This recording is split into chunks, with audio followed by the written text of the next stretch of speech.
Welcome, viewers. Welcome, Michael. It's so great to see you today, and it's the last thing I'm doing before I head to the ranch today, and I've been looking forward to our conversation. You are you're very special to me, Michael, and I've every single time there's a coin agenda, there's a Big Angels gathering. I always say that, and I say that because I think of you well, and personally for me and for Justin, who has been a co-founder with me on different things, you've been the true angel, and you've been always so empowering and so great with what you do, and your persistence and your perseverance and your dedication to innovation, to implementation, to support of entrepreneurs, the true spirit of entrepreneurship you supported so well, Michael. I don't know anybody else who does it like you, and you do it without judgment. You do it with there is this unbelievable energy. I don't know how, I do not know how you do what you do, Michael, but I am so grateful to have met you. I'm so blessed to have known you, and you have been a fundamental change in my career time after time after time. And it's been done by just a support without even a direct influence. So, and the things that I see that you do for companies when they actually hire you, and what you're able to bring them, the quality, the support is unbelievable. So thank you so much, Michael. You're amazing. Your time is so valuable, and being able to see you here today and share you with the world and your insight with the world is such a blessing. So Michael, let's go ahead and start talking about Bit Angels, because it's very important. Crypto space is going crazy. I mean, the Kraken got a banking license in America. So, and I think that so many companies now are alive in the crypto and blockchain space because you gave them life. And so Bit Angels is the first in decentralized investors network that you co-found with other beautiful Bit Angels. And so I want to start with why. Why in 2015 you decided to do this, what seemed like a wild idea? Well, I mean, it seemed very logical to me because 2013 is when I first got involved and introduced to the Bitcoin space. I thought I was getting in really late. I was like, oh my God, Bitcoin's already $120, and it was $4 a year ago and 10 cents a year before. And I'd heard about it sort of in passing. And for some reason, I thought it was more of like a video game type thing, or, because I mean, I had clients before in the gaming space that dealt with virtual currencies, but those were all just sort of like, to play inside of video games. And I didn't see the white paper until 2013. I didn't really see a lot of people who were sort of really talking about, how much of a game changer Bitcoin and subsequently cryptocurrency and blockchain was going to be, because they all spun out of Bitcoin. I mean, one of my regrets is that I was supposed to speak at a conference a year earlier, the Future of Money, where the founders of Trade Hill were the keynotes. And we had been doing the PR, my PR division of Transform Group, for Future of Money, Brian Zisk's conference. He also does Future of Music for years. I mean, probably going back to like, I don't know, 2006, 07 or whatever. And, a lot of it was sort of, NFC, not NFT, NFC, like, banking and, the Apple Pay early, experiments with mobile phones and wallets and PayPal type things. And that particular week that the conference was a one-day conference, I had a conflict. And I had to decide whether to attend that and speak or whether to go to another conference. I don't even remember what the conference was now. It was probably something like AdTech, or NAB. And I was like, well, the one's in Vegas, and instead of San Francisco, I can probably go here more easily. And I got a few other clients here. And the other one's just kind of like, gee, is this anything interesting? And so I sent the head of my San Francisco office. And I asked her afterwards, I said, anything new? And she's like, yeah, I don't know, just the usual yada, yada. She was not, sort of like impacted the way I'm sure I would have been in 2012, I would have had the same reactions I did in 2013, which was like, oh my God, this is going to change the world. I mean, I think I've only had 3 or 4, oh my God, this is going to change the world moments when discovering something new. Not the, oh, this is cool, this could be good, but oh my God, this is going to change the world. I felt that way when I first saw not so much the internet in its early forms, not so much CompuServe and AOL and things like that. Those were cool, but they weren't like, oh my God, this is going to fundamentally change the world. When I saw Mosaic, when I saw the first web browser, and I saw that things that I had heretofore only really played with university students on like Unix, systems, all of a sudden available to anybody who had a browser, who had a, who had a web browser. Who had a laptop, because this was the first web browser. And you could actually go on a Microsoft PC and click, Louvre.fr and be walking around the Louvre in full color and clicking on things. I understood, the concept of local area networks, because I'm old enough to remember them developing, and wide area networks. This was the first global area network where you're able to go and not say, send this to computer down the hall. It's like access this data from set of computers that are linked to the entire world. And these days, space too. And so that was a game changer. The second game changer that I thought this is going to change the world, and really after seeing that in '93, I just said, I'm now going to just focus exclusively on internet. And and that was a nice long run of we ended up working with Earthlink, which is the first ISP.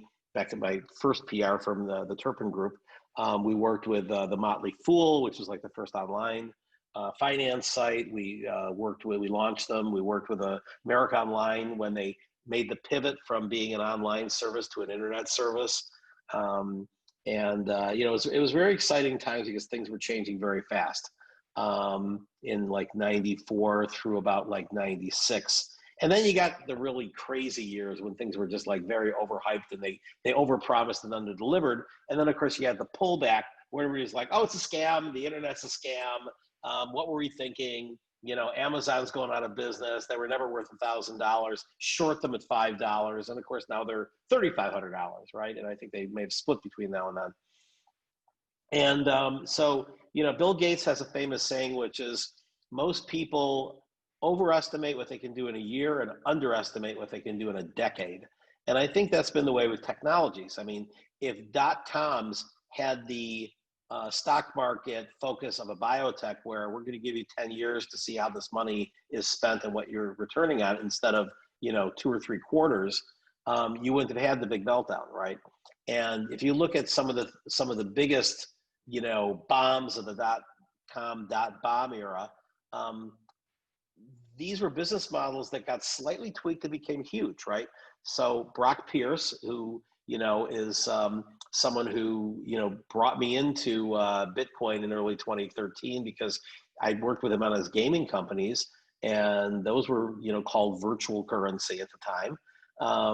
He said he dashed into my office in Santa Monica, California, and he had an office about a block away, and said, I'm just giving up all the gaming stuff and doing nothing but Bitcoin now. And I'm going to do this company, this company, this company, this company. And so that's what brought me to the first Bitcoin Foundation conference, was to launch one of his companies, GoCoin, which he ended up pulling back on and saying, you know what, I'm you and I have had a lot of conversations about regulation. He's like, I'm not sure that the US is the best place to launch this. So I'm going to fly to Singapore right after the conference, but you should go meet all the people. I guarantee you'll be the only person who's a PR guy. And one of the many hats I wear, and still probably the one I'm best known for from some people. And there'll be interesting things to invest in, and you should just go. And so I did, and that's where I met David Johnston. I met him at the opening night party on the rooftop, and he had already been in it for for about a year or so. Which again, very important year, because that one conference I didn't go to in April of 2012, I'm reminded by Ryan Singer and Jared Kenna that the price of Bitcoin during the conference was $4. And so I would have probably gotten, you know, sort of right down the rabbit hole in 2012, April, as I did in May of 2013, a mere 13 months later, but still, I thought I was getting in really late, just like I thought I was getting in late to the internet in 93. I thought I was getting late into social media in 2003, I guess something with the threes, and I thought I was getting way late into Bitcoin and blockchain in 2013. And obviously now people go, oh my God, 2013, you're such an OG. And I was thinking, yeah, talk to the people from 2011. And Right. so, Yeah. yeah. And so I met David. We were, you know, on the surface, it doesn't seem like we have a lot in common. You know, I'm like 20 years older than him. He's like, kind of like, you know, military look from Texas, good old boy attitude. And, you know, I'm more of like a city slicker or whatever, you know, Vegas, LA, New York. And, you know, he's like, he homeschools his kids. I'm, you know, more of a, you know, I don't know, sort of you know, more modern. We're both kind of libertarian, but like different flavors. So, but we just really bonded as friends, and I just saw how big his brain is, and how good of a person he is, and his attitudes, and also his ability to take action quickly. I think that's one thing that really sets apart entrepreneurs is, you know, anybody can have great ideas singing in the shower. It's the people who get out of the shower. I forget who said that, but it's a famous quote, dry off and actually start a business that succeed. And so when I met him on the rooftop having a beer, I said, you know, I've been walking around the show floor today and I saw that Union Square Ventures announced a round, you know, big VC, and it was like the A round of $5 million on probably a 20 million something valuation for Coinbase, which is now in the billions, right? And then Andreessen Horowitz announced, I think it was either a super seed or an A round of $2 million into Ripple, right? And I said, these are two big prominent venture capitalists. I'm not seeing any angels. I've never been in an industry where the VCs are making announcements and I can't even meet any angels. Are there any angels in this space? And he was like, yeah, they're there, but like, you know, they kind of do their own thing. They don't really know each other, or maybe they're in a couple of, you know, Reddit groups together, but they, you know, this is probably the first time they've actually met in person because it was the first time that there was a conference, a physical conference of people in the Bitcoin space of over 100 people. The previous one was in 2011, and it was 70 people in New York City. And that's where a lot of people met in person the first time who were, you know, the super OGs. I mean, that's, I think, where Eric Voorhees and Roger Ver met in person, you know, that kind of thing. And, you know, you know, 2011 was the crazy early people that, you know, went on to take advantage of the fact that Bitcoin was like, you know, 10 cents to $1 then. If they were true believers, you know, they were able to turn those into just gigantic insight as well as investment profits when it became $100, much less $20,000. And so, so I said to David, I said, you know, why isn't there an angel group? And he said, I don't know, let's start one. Again, man of action. And I was like, well, you know, I'm kind of busy with a lot of other stuff, but I guess they say, you know, if you want something done, ask a busy man or woman. And I said, okay. And then right as we're talking, I came up with the name Bit Angels. I'm usually good at naming things. That's one of my talents, I guess. I've named probably 50 or 100 products and companies and things like that. I named MarketWire. I named Internet Wire. I named, you know, a number of different tokens. Coin Agenda, Transform Group. At any rate, I said, why don't we call it Bit Angels? And then David just picks up his phone and said, great, I'm going to go and get the URL. And so tried to get bitangels.com. Kraken had it. Jesse Powell from Kraken had bitangels.com. Would never sell it to me either. I asked several times, and it just leads immediately to Kraken. Over the years, it's like, come on, Jesse, how much, you know? But now you have it, right? I mean, Jesse released it, didn't he? No, bitangels.com is still owned by Kraken. Jesse, come on, man. You may have to like ask him, but at any rate, yeah. Right now we're bitangels. We were originally bitangels.co. That's .co was kind of cool. We're now bitangels.io, and also bitangels.network is the one that we, you know, sort of have the main website at. So we got a bunch of different names. We got like, BitAngels.fr for France and UK and a few other things just for as we expand. But right now, our BitAngels.network is the easiest way to find us. And that's kind of where it started, was just starting the website and deciding to go and put an announcement out on the Bitcoin Reddit, which was very small back then, that, hey, we're all at this conference. We're going to have an organizing meeting of the Bit Angels. If you're an angel investor and you're interested in funding companies in the Bitcoin space, because we're looking, who are the wall developers, this was infrastructure at this point, right? There was no such thing as an ICO. This was all just accredited investors. Right? Like that's right. It's just a Bitcoin. Yeah, I mean, blockchain really comes from, Bitcoin, and then obviously ICOs were built initially on top of it. The terminology was not used at all. It was all Bitcoin. Right? It was all Bitcoin. I mean, there were, by 2013, there were a couple of altcoins where, and usually that was to find fairer or cheaper ways of mining. I mean, Litecoin was out, and that was, hey, I'm going to be, Satoshi Jr., Charlie Lee, and I'm going to be Litecoin silver to Bitcoin's gold was the Michael, I remember people laughing at the conference at the old kids, right? It's like, oh, it's all about Bitcoin, these old kids. And I mean, these old kids became new giants. I remember the biggest controversy at the show was that they let Ripple in. They were like, how did you let these scammers have a booth? This is like centralized. This is not decentralized. This is very bad stuff. And yet Bitcoin Jesus was one of the early investors, right?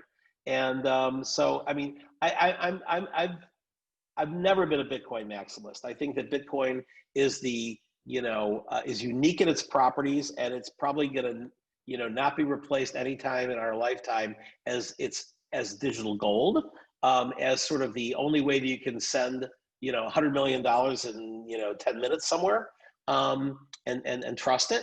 But it doesn't do everything right, because faster, better, and cheaper. Because even Andreas Antonopoulos is one of the earliest and most famous sort of like evangelists, along with Roger. And Roger, I mean, they're not Bitcoin maximalists. I mean, they're like, Bitcoin is great for this, and hey, it's no longer great for low fees. So I created or helped create Bitcoin Cash with Roger, right? We need the suites of blockchains, of solutions. We need a suite. And I think Andreas is, I hope I don't misquote him here. He had a really long talk about 6 months ago where he was talking about, if you think I'm a Bitcoin maximalist, you haven't watched me or read my books. He's like, I believe in, one sort of ecosystem with multiple chains. It's a many chain future, and they all need to interoperate. Yeah. And they can't be silos. And and the nice thing is, because they're all built on public blockchains, and there's centralized, and now this huge growth of decentralized exchanges, which the old wisdom even a year ago was DEXs will never work. Even Binance's DEX had like almost no volume, because you need market makers. Well, hello, automated market makers now have just turned DEXs into, I mean, look at Uniswap and the Uni coin drop this week. I mean, just creating $1 billion asset overnight from something that, only launched its V2 of its exchange a few months ago. And it's backed by Andreessen Horowitz, right? And a year and a half ago, they were saying, oh, all the DEXs will be hauled into prison by the SEC. And so we're at a very unusual time right now. Yeah. But I guess I'm sort of straying from the initial Bitcoin Genesis story. So we did put out a just to wrap that one. We did put out an announcement on the Bitcoin Reddit chat, and said we're going to have an organizing meeting.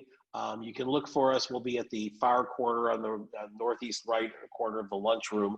And, lunch was included with the conference. So just find us. And we were hoping to get 6 or 7 people, including me and David. We ended up getting 30 people. They all joined. And by the end of the week, we had 60. And that first group of people, they were the right people you wanted. I mean, Roger Ver was there. I asked everybody, like, how long have you been involved in Bitcoin? And most of them were like 2013, 2012, a few 2011s. Roger, who I didn't know yet, just as like 2010, it just kind of sits down and later in 2010, very quiet. And then, Vinnie Lingham was there, Jared Kennedy was there, Charles Cascarillo, who then was running a venture fund called Liberty City at the time, went on to, of course, be, CEO of ItBit, Paxos. And so it was a pretty influential group. And so, David was just, really hard charging. I did the marketing. I got us, all over the place and known. And he really was responsible for the logistics and the initial structure of we started out virtual. We started out with I think it was every other week we had meetings where we would try to figure out where the companies were presenting from. And we usually had it based, I think it was usually, I'm thinking it was like maybe 11 a.m. Central Time, 9 a.m.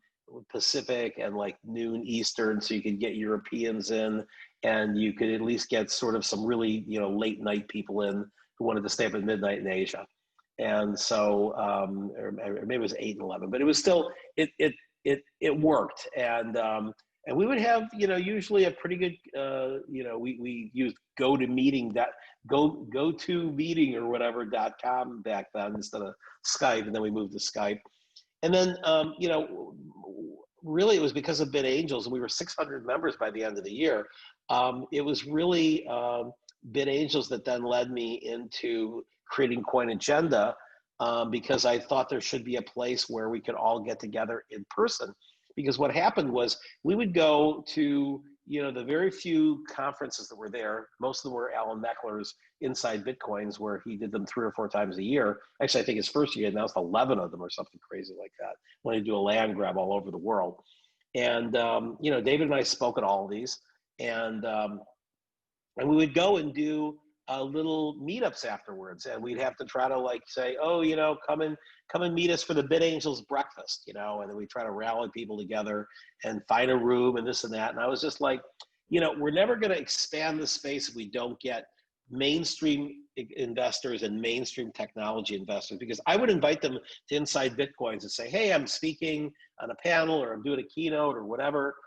And the other, of course, early conference back in 2013-14 was Mo Levin's conference. He did one in Amsterdam in 2013, and then he did his first Miami conference in 2014, which is where we launched the Ethereum white paper with Vitalik and with Anthony Diorio. We were working with Anthony since 2013 on some PR things, and then that was an amazing conference. The first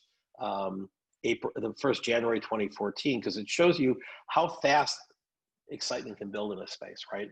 Because you had a lot of people in mid 2013. The very first Inside Bitcoins conference was in New York City in July of 2013, and the price of Bitcoin had dropped to $67. Anybody could have bought Bitcoin at $67 then. And I think you had to still buy it on Mt. Gox back then, but there was also some other the New York City Nick Spanos's Bitcoin Center, you could buy it there. They had ATMs. So there were other places to buy Bitcoin by then.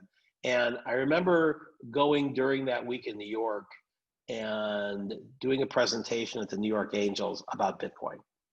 And there were probably 80 or 90, accredited investors in the room, very successful people. And I remember very clearly the presentation before mine was for a social bicycle company. And so they were tracking how many miles you put on your mobile app for your bicycle. They had no idea how to make revenue. They said, well, maybe we'll go and, sell ads to Schwinn or something, but, and they're asking all these serious questions. Well, what are your metrics and what are your this and that? And they ended up raising $2 million on a $10 million valuation. As Brian Cohen, my good friend who was chairman at the time, said, that company got sold for $400 million. Now, of course, they pivoted a couple of times, and they ended up jumping into the business of actually making bikes, and they sold their bike company to Uber. So it ended up becoming like one of those. I remember it. Yeah. Yeah, like the Uber bikes or something like that. But again, they had to pivot a number of times. But the point is that the woman who was the CEO rode in on a bicycle, took her helmet off, and with something that to me didn't seem like a no-brainer to make a lot of money on, got a lot of serious attention. And I came in and talked about what became, a several $100 billion asset within the next 4 years. And I got looks Okay. like I was selling skin cream from Mars, Yeah. and Oh yeah. literally I said, any questions? And nothing. And then afterwards there was a break. I went in the back, and this older gentleman with a long gray beard comes up to me and says, son, you look like a fine young man. I said, okay. He said, I've studied this. I'm an economist. I've taught at Princeton, and I've studied this Bitcoin. And the only thing it's good for is prostitution and drugs. You don't seem like you're into prostitution and drugs. You should run away as fast as you can, or you will be arrested. And That was what. that was That's what our July. too. That's what July 2013 was like. And so it's interesting because there's a whole suite of people that came into the industry in 2013, and I think was empowered to build infrastructure, right? Because Justin and I were driven by infrastructure building, and it was the same experience, the crickets, and then those exact words also it's gonna get outlawed and government will never allow it. So you're gonna go to jail. You shouldn't be involved with this.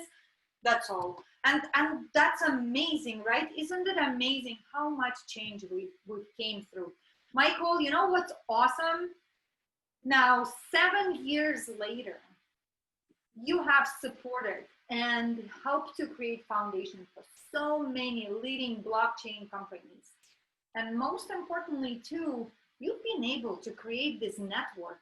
Now BitAngels is a global network that is unbelievable, right? And what I love about it too is that you're still leading by support of these entrepreneurs, right? Because I mean, me and Matt McKibben, as you know, of course, we are BitAngels in Texas, and it is our way to support these entrepreneurs. We do it as a contribution, and we believe that through this support, we can then later, make it a next suite, right? It's kind of it's not too late. I mean, our goal is still to have 100 chapters globally, because my model by pivoting from the original BitAngels model of having occasional meetups at conferences and just doing virtual to physical was sort of based on my early experience with Startup Grind.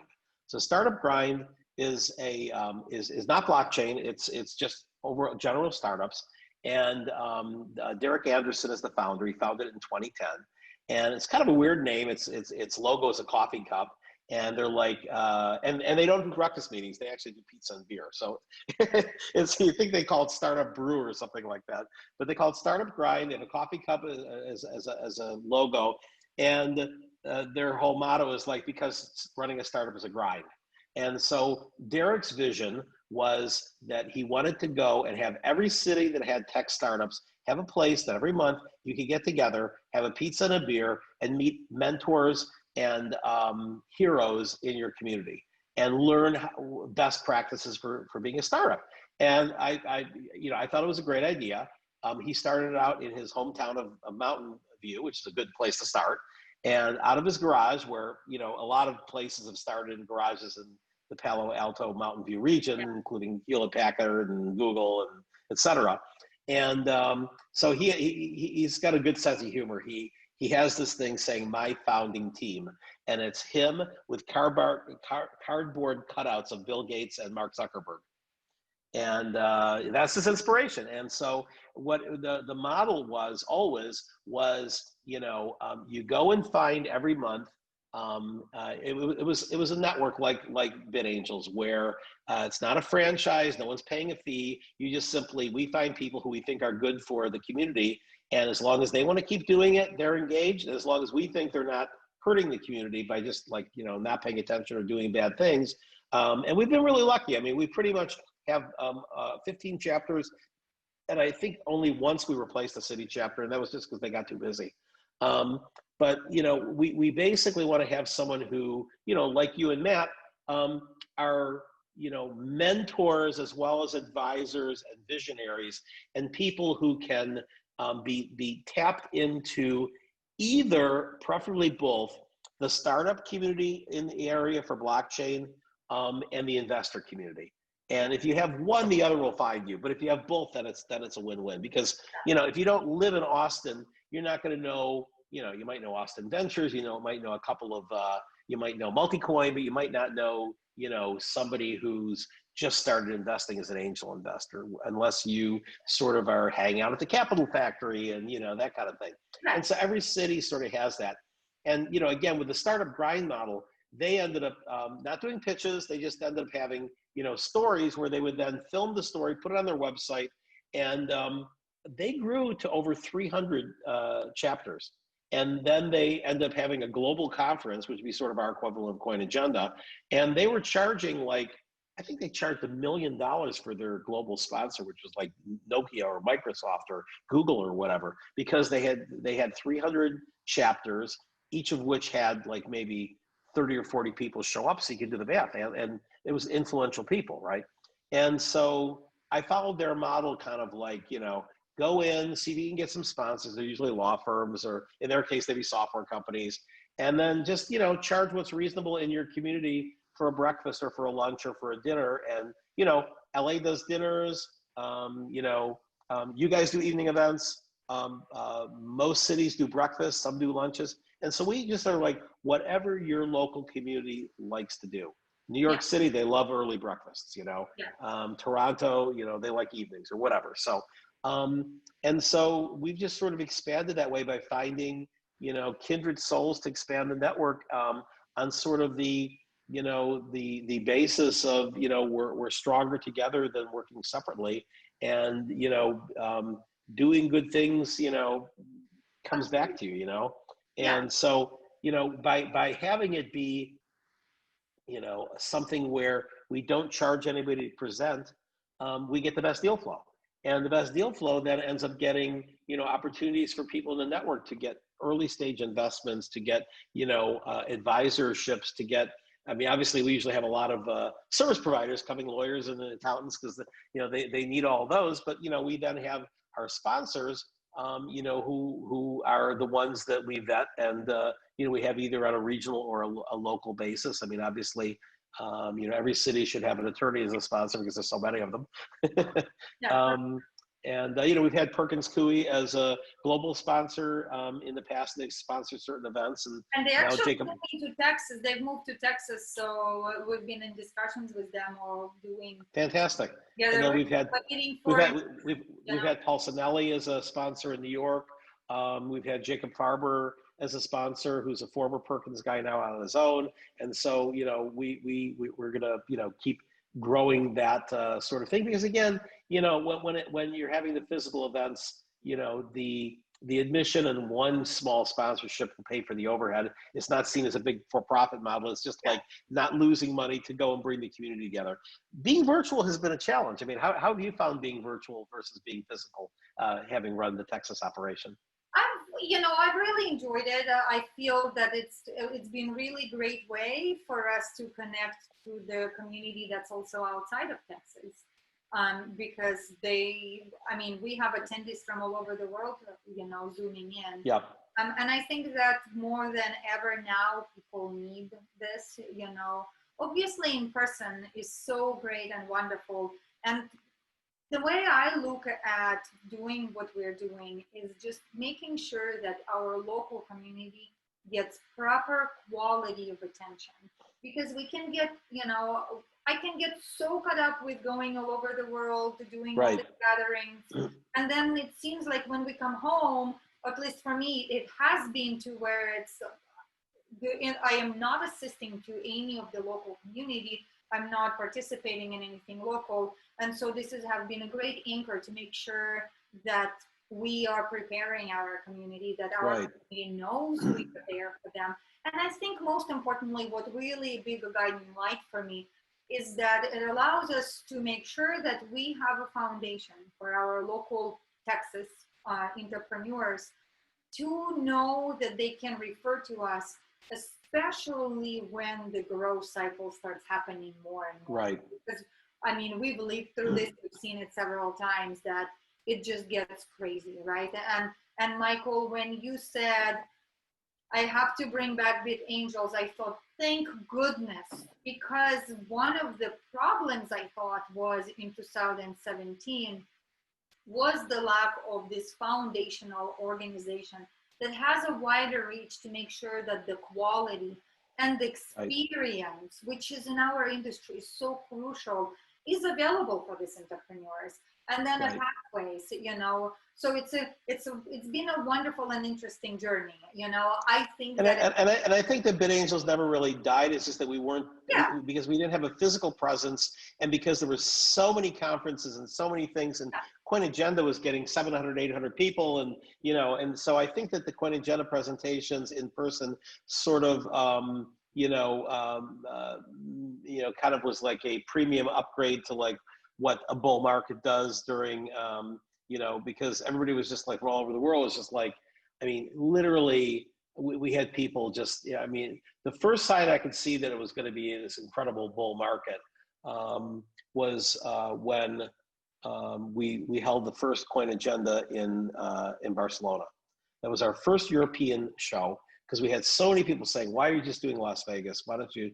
And then I did Puerto Rico, and then it's just like, well, why aren't you doing Europe, right? And so it was like, well, I'm not doing Europe because it's very expensive over there. And so I finally looked, yeah, and I said what makes sense, and I was like sort of like having something that tags onto something, right? So the original date of having the first Coin Agenda being in October was because it was wedged right in between Money 2020, Inside Bitcoins at the time, and then Marshall Long had a mining show, and they were like boom, boom, boom, boom, boom, right?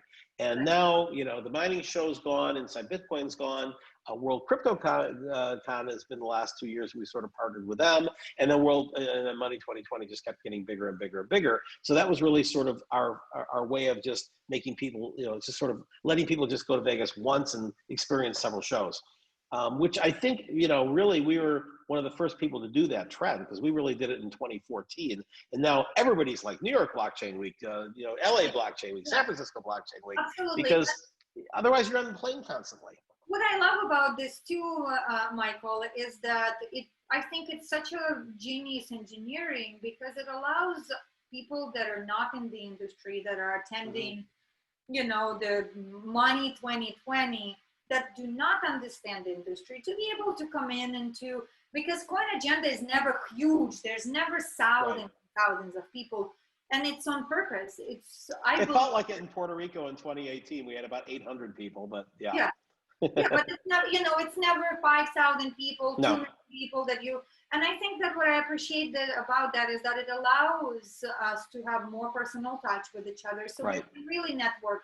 And most importantly, those that are not in the industry, they can come and meet us and they can kind of see and so what happened in Barcelona, which was in September of 2017, which you remember 2017 is the bull year, but it really didn't get started to move until about the fall. And I think it was $1,000 for Bitcoin for the second time ever in 2017 January, because it had previously been there in late 2013, and then it was like just floundering. Bitcoin's dead, $200 for like a year.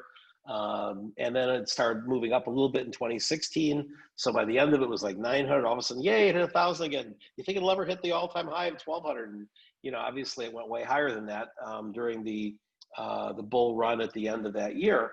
And I could tell that the frenzy was really moving into top gear when we had the conference in Barcelona, and we opened it with a boat party. We rented a boat that went out in the Mediterranean, and I think we were limited to 150 people on the boat.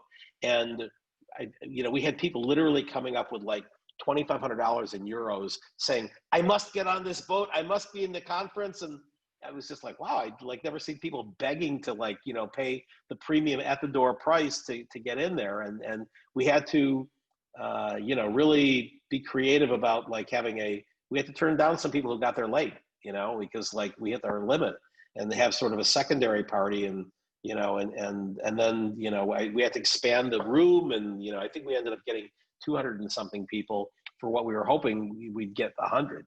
And you know, and there was a lot of really cool companies that presented there, right? And so that tradition now is separated, where we now have it that Bit Angels has a whole day of presentations at Coin Agenda. This year, sadly, will be the first Coin Agenda that is not physical.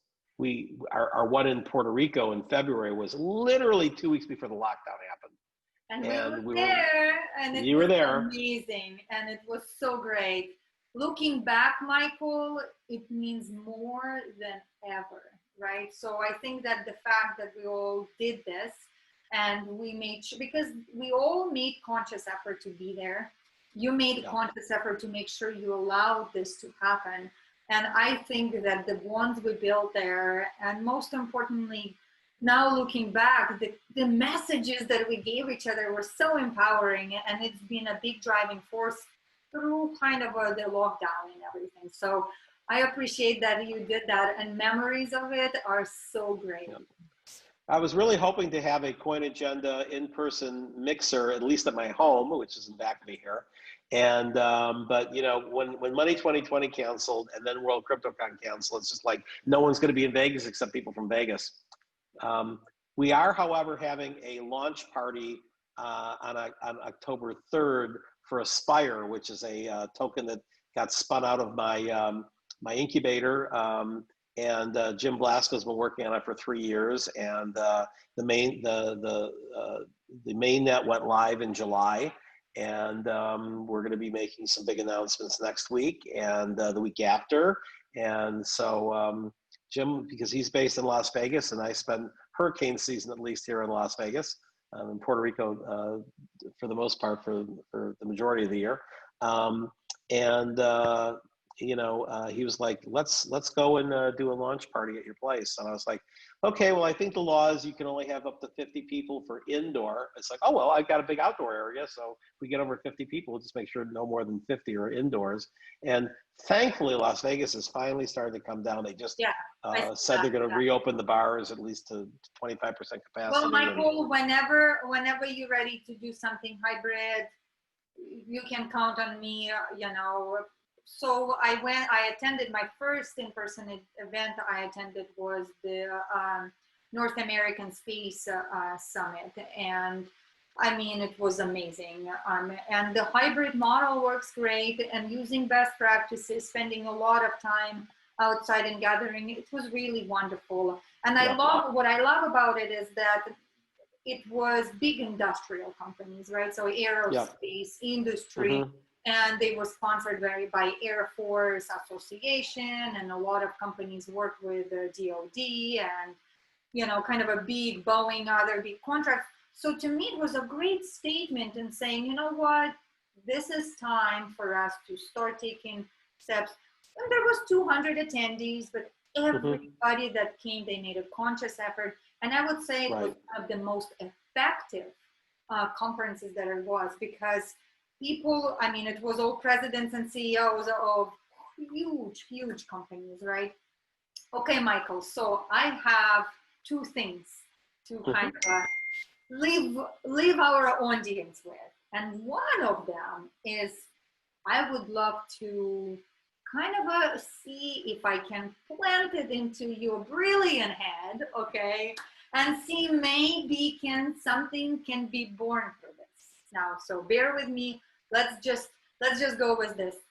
As you've been saying that a couple times in your life, you saw this amazing opportunity of something that's going to change the lives of everybody.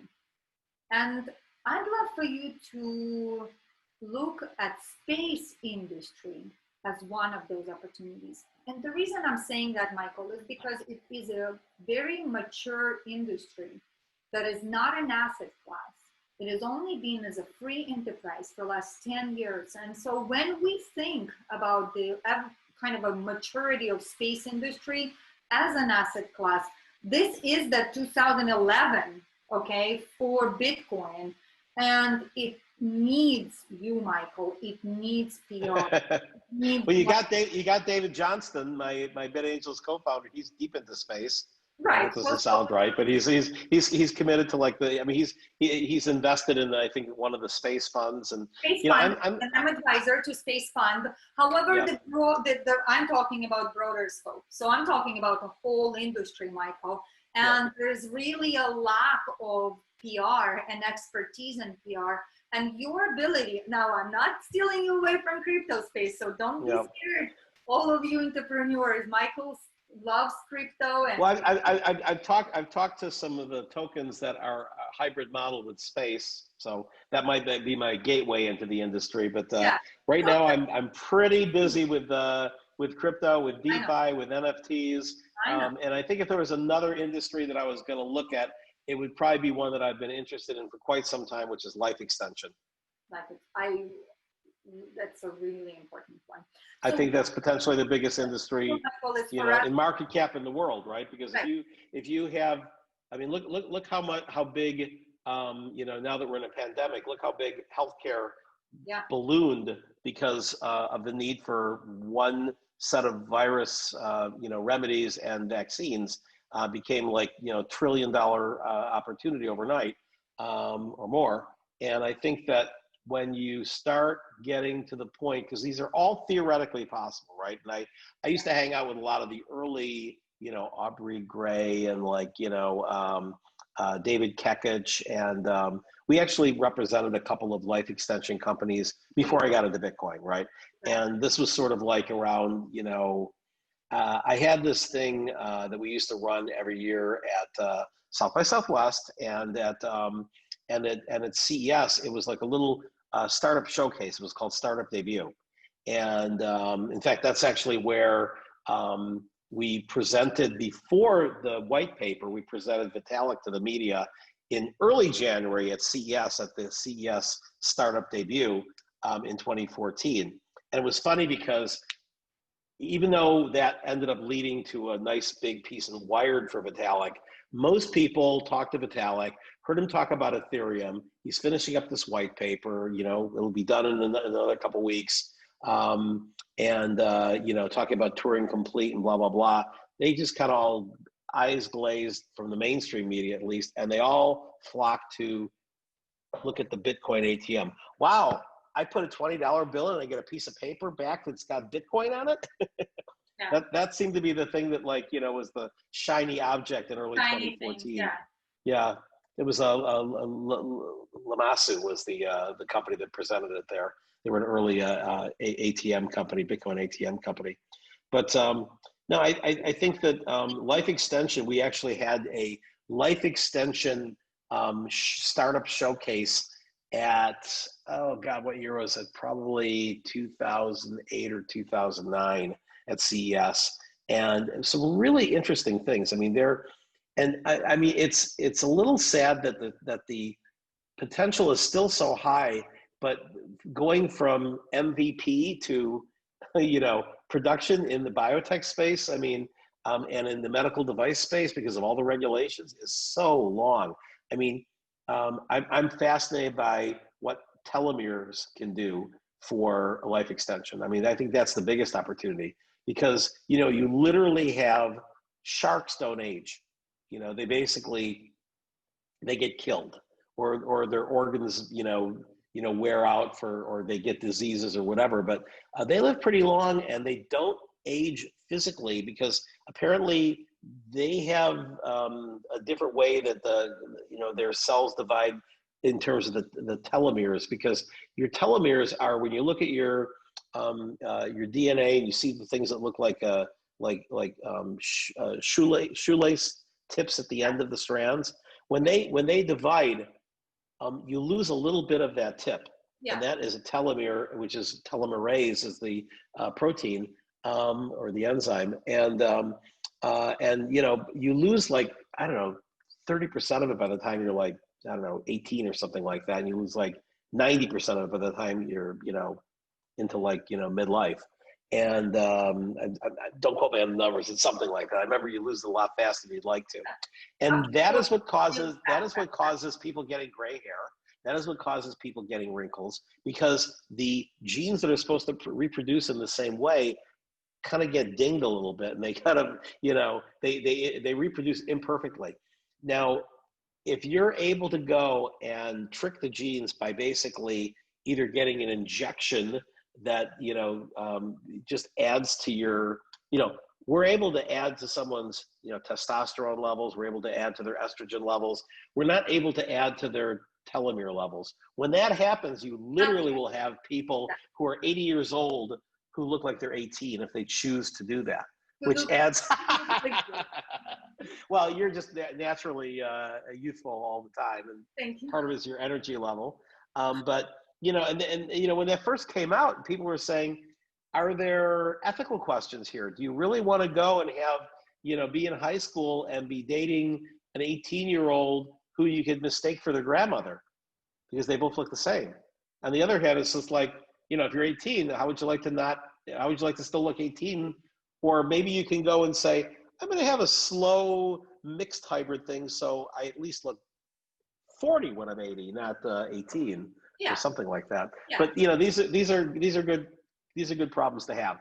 And so I've met and worked with a few of the early pioneers in that space, and I just don't have time to really devote to it right now. But I'm looking forward to perhaps getting my teeth sunk into a project in that sector.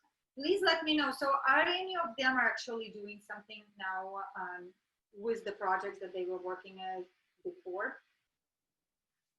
The leaders. I'm sorry? Are any of these leaders that you used to work with are kind of succeeding? They're all working on the same things. They're all working on the same things. I mean, they've developed a little bit. There's a conference that happens. I mean, obviously it probably won't happen this year, but it happens every year, I think, in like November or December in Vegas. That's like sort of the the Anti-Aging Institute. And that's usually where they present a lot of the research and all get together.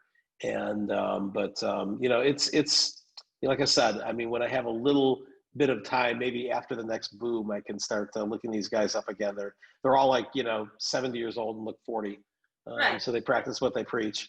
Yeah. But at any rate, that would be the industry, the secondary industry I would spend some time on, other than the blockchain. But right now, I'm as pretty busy with a lot of the projects that I've been doing, and besides Bid Angels and Coin Agenda, which are in the Transform Events division, which Erica, who's been with us since the very beginning, is now running it, and she's been doing a great job. And Gavin, who's been with us since the very earliest days, is now very active there as well. He was a volunteer for the first couple of years, able to pay him now. Now that there's at least some revenue coming in. And for the most part too, we're just even investing because we know that even if we're losing money, there's a future in sort of the deal flow that comes from it. And just really, you have to keep the community connected, and good things will happen. Absolutely. And it's so important, especially as we're ramping up to another opportunity around staying connected and making sure we provide a good infrastructure and represent our industry well. I think is kind of like this is our time to shine, and we can do it really good this time. At least I believe it. Okay, my last question to you, Michael. 25 years forward, year 2045. What do you see around you? Wow. Well, I think I'll be a lot more into life extension because I'll be like 80 something. But I would, I think that from the blockchain perspective, that's how many halvings in the future? That's another 5 or 6 halvings in the future. Because every 4 years, 25 times, no more, right? So it'll be like 6 or 7 halvings in the future. I think that unless there's some fundamental, black swan to the negative, or technology development that makes a better Bitcoin and everybody recognizes it and people just start, there was this thing where they were talking about the flippening, if you remember during early 2018, where the price of Ethereum got so high that they were saying, well, people are going to start moving from Bitcoin to Ether because it's more useful and you can do all these ERC20s and everybody's raising in this. And when stuff was going up, that was fine. When stuff was going down, it then went from, 30 cents during the crowd sale in 2014 to $1,400 in 2018, back down to I think its low was around $70 end of last year. And now it's in the high 300s, low 400s. And, I've never been a believer in, there's a lot of people out there who, this goes from my friend Max Kaiser to my friend Tone Vays, who say, we believe 5 years from now, 100% of the market will be Bitcoin. Everything that is, Ether will be dead, Ripple will be dead, every shitcoin, scam coin will be dead, and everything will be Bitcoin. And anything that was built on these other things will be built on the Lightning Network or on some other thing. And I'm just like, bullshit. There's other solutions right now that if you're not being religious about it, if you're not being a religious fanatic about Bitcoinism and Bitcoin maximalism, you realize that there are solutions that are working just fine right now. And the way to improve them, fork and make a new protocol, and let the market decide, not the high priests. And right. so the high priests wanting to hold the religion. Right. So I think in 25 years, you could see there being, if Bitcoin is still the store of value, I could see it being anywhere between 100,000 and 1 million. I'm going to benchmark it at 500,000. And the only reason it's not higher because, I think that there's store of value. There's also, Vinny Lingham, the last time I did an interview with him at one of the last Coin Agendas, he basically said something along the lines of, we're concentrating on the wrong thing for Bitcoin. It shouldn't be store of value. That's only a $20 trillion space, which is dominated by gold and silver. It should be unit of account. Unit of account is what do you pay things in? Is it dollars? Is it yen? Is it euros? That's $100 trillion. And so, and of course, I don't know about the store of value because your house can be a store of value, right? So, so I think if you include the world global stock market and real estate, then it's bigger than the unit of account. But I think that there will probably be something other than Bitcoin as unit of account. It'll probably end up being, something, either as a global agreed upon like G8 currency, or it'll be something where, wars will be fought over this stuff, right? Even if they're cyber wars, people are terrified in the United States, at least, and I think in Europe as well, about the RMB becoming the global reserve currency because, they'll just print it up digitally and they'll use it for foreign aid. And it'll be able to be used as the de facto currency in places like, Afghanistan and Pakistan. And there'll be this sort of war along the new Silk Road of supply chain. And the fact that the SWIFT network is, now not the only game in town. People can use the Instanet, they can use Bitcoin. Means that, the days of Bretton Woods, dollar is the world reserve currency by mutual agreement of everybody in the world who matters is gone. And it's just, it's dead, but they don't know it yet.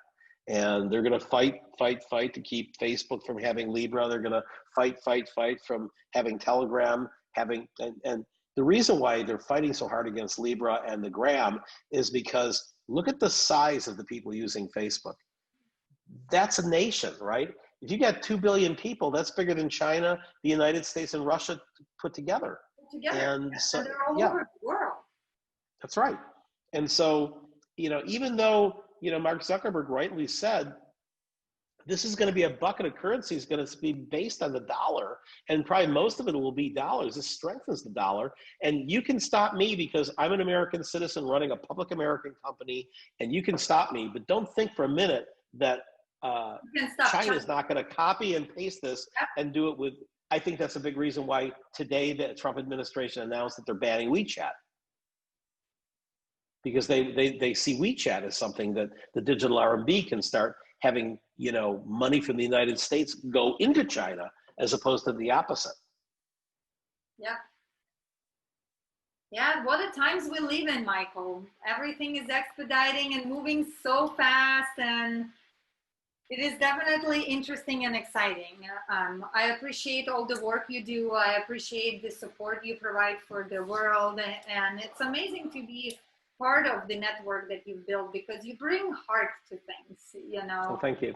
And thank you for doing it. And viewers, if you're an entrepreneur, get hold of Bid Angels. Okay, whatever city you are, just go Google Bid Angels. Okay, and it will bidangels.network, and it's got ability, if you're an investor, to become a we still have free memberships through the end of the year. Right, and investors, this is the time. This is when you become involved, because you see, if you're not an investor that understands the industry, it's important too that you have some support as well, and we provide that for you as well. So become involved now before it gets too fast. Okay, start learning, become part of Bid Angels network, and this allows you to really have access to the deal flow, which is the most important thing.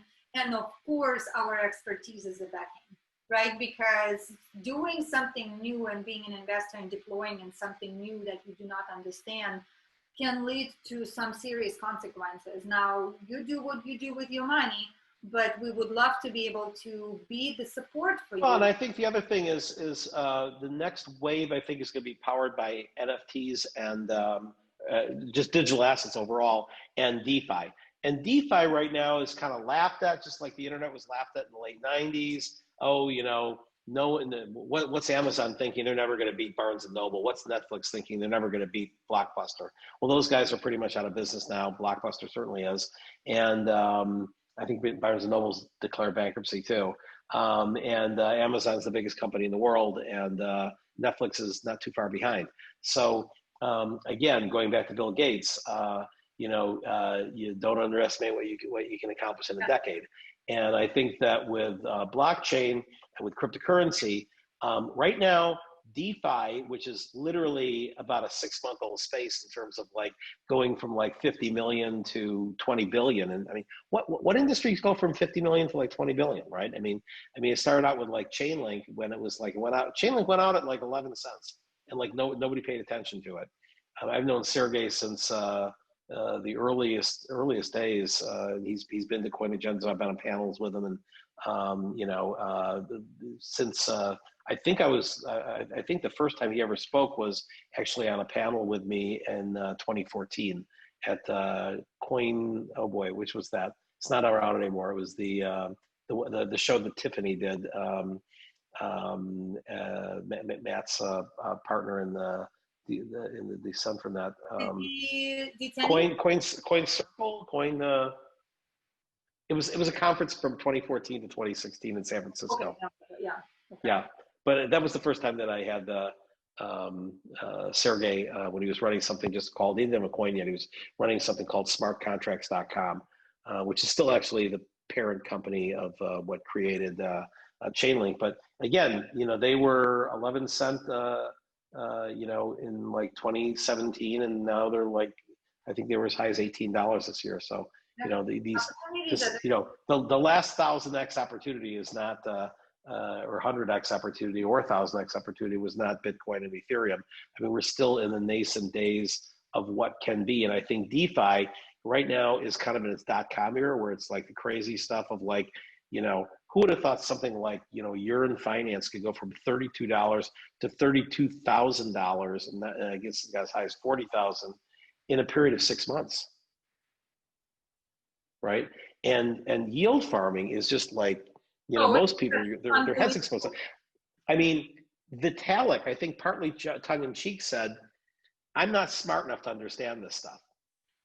This is Vitalik, right? I think he was being tongue-in-cheek. And he's not endorsing DeFi by any means, and it's built all on Ether for the most part.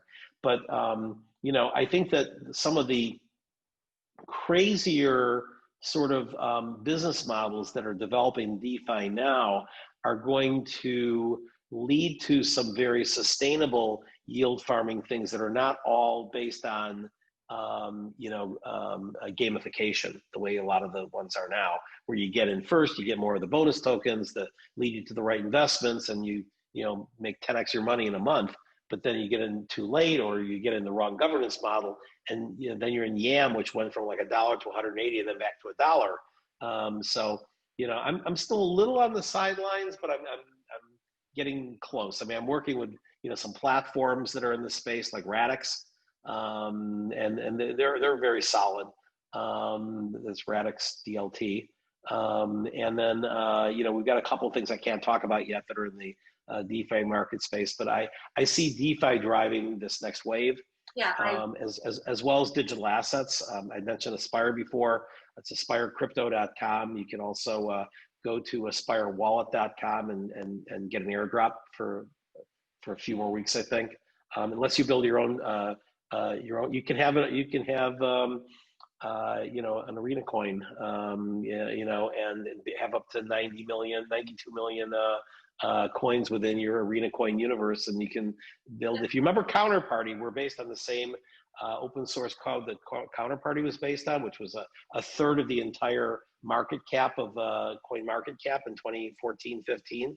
But the reason they died was because their gas was Bitcoin, and when the gas per transaction went up to $20 before SegWit, everybody fled from it, because storage, for example, is built on Counterparty.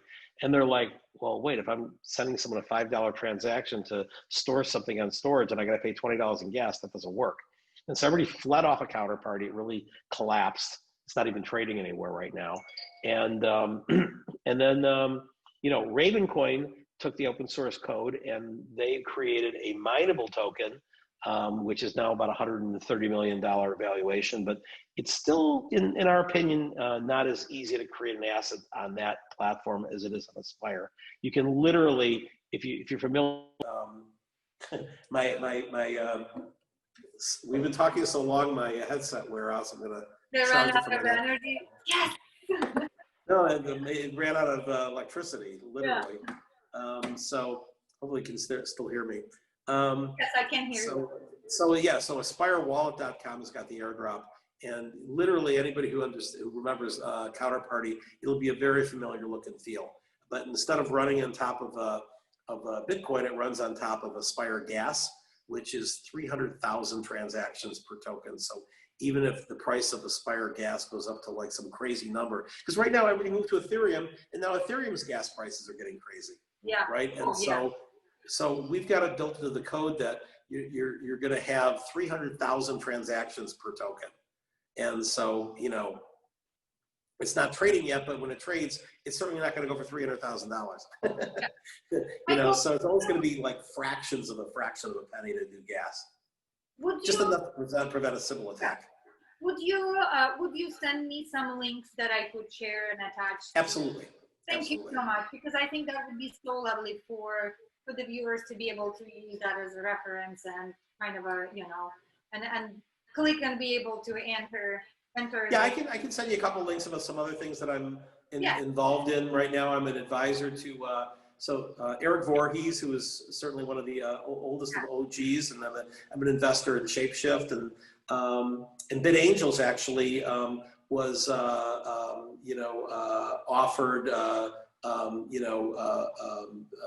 I think about 20% of the first round of Shapeshift. So I've offered it to BitAngels and also to the syndicate that I had on AngelList. So Eric was always trying to do things for the community. Well, his dad is a big shot in the diamond industry. He actually created the first. I saw that. Yeah. Yeah. And so IceCap.Diamonds is doing tokenizing diamond, investment grade diamonds as NFTs. Yeah. And that's launched. It's been doing very well. I love it. Yeah. So I can send a link there. And I'm staying busy, having fun, doing a lot of advising, and then doing a lot of growth with.